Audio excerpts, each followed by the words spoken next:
Se você não acredita em promessas fáceis, esse vídeo é para você.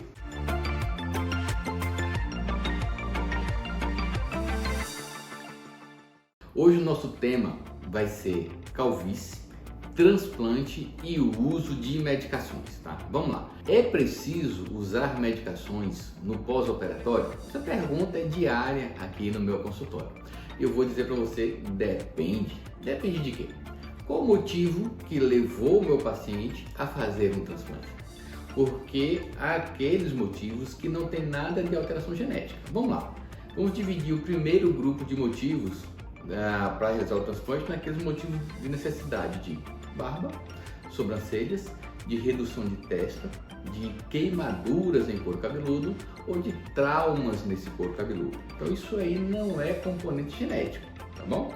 E vamos falar do segundo motivo para realizar um transplante capilar, que é a calvície, a alopecia androgenética, que é a mais comum, tá? Então vamos lá. Vamos voltar para o primeiro grupo. Quando a gente realiza um transplante em barba, é porque a região da barba nasceu com nenhum ou com poucos folículos.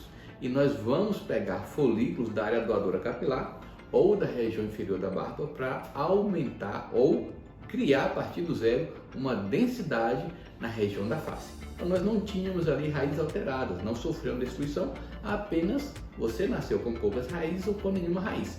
E vamos colocar raízes saudáveis nessa região. Você não precisa de medicamentos no pós-operatório. Mesmo se dá quando se faz transplante de sobrancelhas. Vamos lá, há várias doenças que podem causar queda de sobrancelhas, mas não são nosso motivo aqui nesse momento.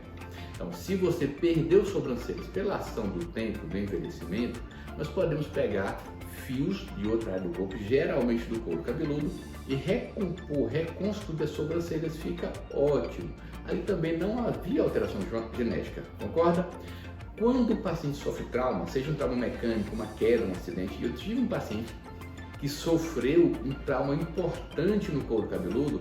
Ele era surfista e numa determinada aventura dele, ele caiu da prancha e foi arrastado de cabeça para baixo na areia. Ele perdeu a derme e a epiderme da região do teto, perdeu os folículos, ele ficou sem cabelo na região do teto, onde ele não tinha alteração genética. Então nós fizemos um transplante para ele e os fios nasceram normalmente e progrediram normalmente sem necessidade de medicamentos. Muito comum pacientes sofrerem queimaduras, principalmente quando eram crianças. Estavam ali com a mãe ou com a babá e houve um derramamento de alguma substância, uma água quente, etc. e queima as raízes do couro cabeludo.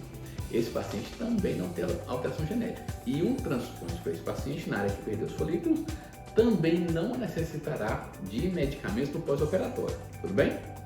Mas o segundo grupo, que é dos pacientes que têm alopecia androgenética ou calvície, significa dizer que esse grupo de pessoas, a maioria dos homens, tem alteração genética sim, tá?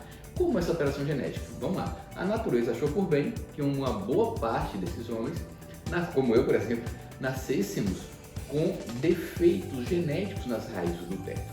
Vamos lá. Então, esse defeito genético permite que um determinado hormônio que o nosso corpo produz normalmente, que é o DHT ou dihidrotestosterona, então esse hormônio ele acaba interagindo em receptores nessas raízes defeituosas e levando à destruição dessas raízes. Então, a alopecia androgenética ou calvície leva à destruição progressiva, contínua, imparável por si só. Ao longo do tempo, só piora. Então, o que nós temos que fazer para quem tem calvície? Usar medicação correta para parar a ação hormonal nas raízes. Então, nesse tipo de pacientes, deveremos fazer o uso de medicamento ad eternum. Pelo menos é o que a ciência de hoje traz. Pode ser que no futuro haja uma outra saída, mas hoje é medicamento para evitar a progressão da calvície. E se você é calvo e faz um transplante, pode parar as medicações? Não. Por quê? Porque o hormônio continuaria destruindo as suas raízes que você ainda tivesse originais do teto. E você não quer perder as raízes do teto, concorda comigo? Então, o que faz as pessoas pararem de usar medicamento após o transplante? Ou essas pessoas não foram esclarecidas pelo seu médico, ou essas pessoas têm medo de ter efeitos colaterais ou tiveram efeitos colaterais. Então, o que fazer? Se você tem calvície e faz o transplante, você deve continuar o uso de medicamentos. Agora, essas medicações devem ser medicações seguras, eficazes e que devem ser acompanhadas pelo seu médico, que deverá saber evitar ou tratar eventuais efeitos colaterais. Então, há medicações hoje muito seguras, que é o motivo de um outro vídeo, muito eficazes, e ao longo da minha experiência, desses mais de 10 anos trabalhando só na área capilar, a gente já sabe como evitar efeitos colaterais ou corrigir caso eles apareçam. Então, quem faz transplante em decorrência da calvície deve continuar o uso de medicações. É muito comum você ouvir na rede social ou ser informado erroneamente de que uma vez feito o transplante você pode usar a medicação por 1, 2 anos, depois você para. Não, isso está errado, gente. Isso é engano, tá? Então você não pode se permitir ser enganado ou receber informações inverídicas, incorretas. O transplante não te livra do uso de medicação. Poxa, essa é uma resposta chata, uma resposta difícil, eu gostaria de ficar sem a medicação. Bom, a gente segue aquilo que nos deixa mais confortável.